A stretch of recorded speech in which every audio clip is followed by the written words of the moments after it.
In today's video tutorial, I'll show you how to achieve exactly a seam.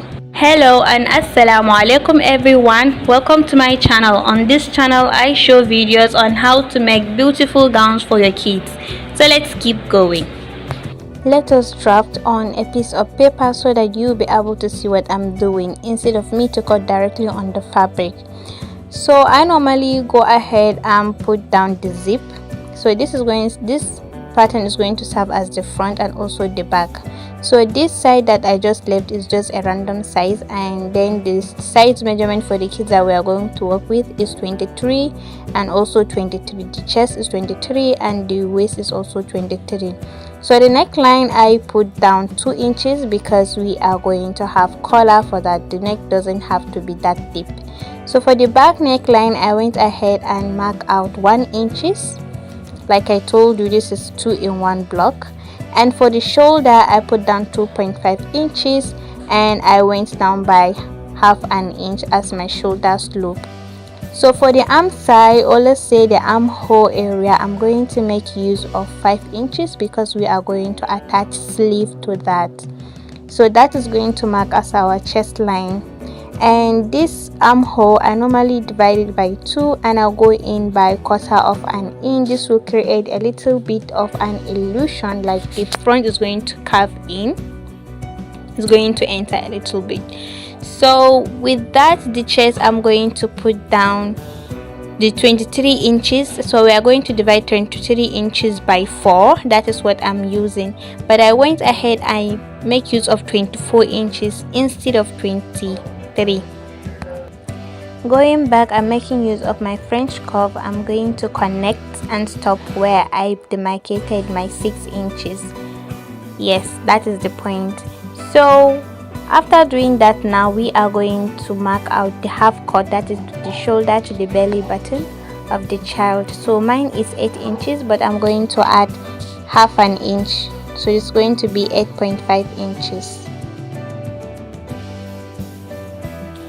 Next is to put down the sewing allowance. I normally put down half inch, so my joining allowance is often half inch all round, except on the side. The side I just add 1 inch. So I'm going to fold down the zip allowance part and I'm going to start with the style. So for the style, I went down 1 inch. 1 inch is okay. And for the shoulder, I'm going to divide the shoulder into 2. So my shoulder is 2.5 inches without the joining allowance, please. So I cut out, I mark 2, let's say 1/4, like, yes, 1/4, and I connect like that with the other end, and I'm going to make a curve shape. So we have finished with the drafting. Now we are going to proceed with the cutting. So this is how I cut. So that is going to be cut on the fabric. Maybe if you are using Ankara or Atamfa fabric, we are good to go. Oh, your yoke. Okay, so the yoke is going to be white, yes, and I'm going to add a joining allowance of 0.5 inches. But when I'm going to stitch that area, I'm going to stitch on 1/4 of an inch, not 0.5 inches, please.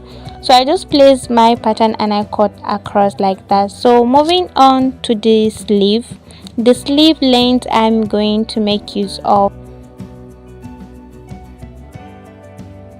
14 inches. You can make it 15 inches for the joining allowance, but 14 inches is okay, and the width is 7 inches. So with that, we are going to come down by 6 inch, and from the edge of that, I'm going to create a very long and curvy part, just like this, a free hand, nothing serious. You just have to, because this is going to be a little bit puffy, that is okay. We don't have to go inwards on the side of the sleeve, so this is very, very much okay. And for the side, I have them open, so I'm going to close them up. I'm going to stitch it up. So for the lining, I'm going to make use of a 180-degree lining. I have a video on how to cut that, and I'm going to link it down for you. So this is the net that we are going to make use of. It's going to serve as a hard net for us to make the dress stand up. Here I'm arranging my patterns, and don't forget to go and cut a lining. The lining also should look like the main fabric. So when attaching the yoke, you are going to start from the top, that is the shoulder to shoulder. You don't have to like do it from shoulder all the way up. I'm just going to like show you what I mean. So once we have done that, this is what we achieve. So we are going to stitch down the shoulder parts just like we normally do on our normal video tutorials. Okay, for the sleeve, this is what I did. I just create an elastic path. So this is path is going to like pass through, and nothing much serious about that. So let's proceed to the collar. So the collar, once we attach the shoulders, we are going to like see what I'm doing. Just see what I'm doing. My measurement is 11 inches, but I'm going to add 3 inches. This 3 inches is going to serve as an allowance. Even if the collar is short, we are not going to be short of fabric. So once we did that, I'm going to go up by ½ inch, and I'm going to create a little curve path just like that.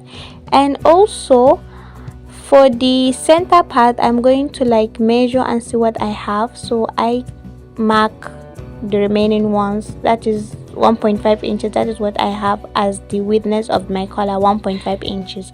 So we are going to attach this separately for the lining and also separately for the main bodies, because we are going to make use of a concealed method to stitch down the zip.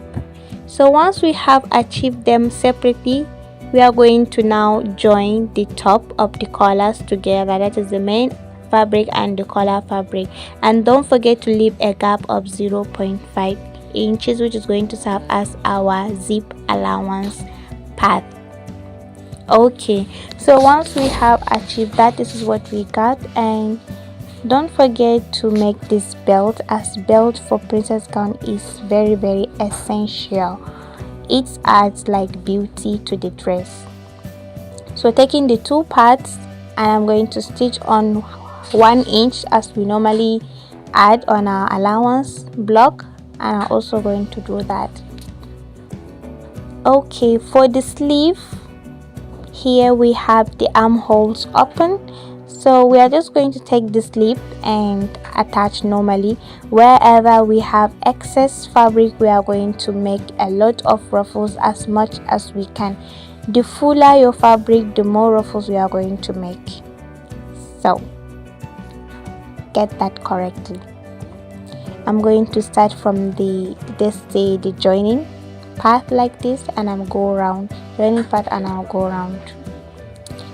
Okay, so here I went ahead and attached the down part. The down part isn't that something, it's just a straight. I just cut it straight and I just attach. So if you like, you can make ruffles, you can feel like you can make pleats, anyone you like. So this is how I attach my hard net. So I also have a video on how to attach hard nets to ball gowns. So the normally hard net has to face us while stitching, and we are going to connect all the sides together. Once we have done that, this is what we achieve. Now the next is to make that a little bow and attach on the neckline. This is what you should got after all the processes. I remember I have a video on how to install zip on gowns. So I use a concealed method of zipping ball dresses. So if you like to watch this video tutorial, I'm going to link the video in the description box.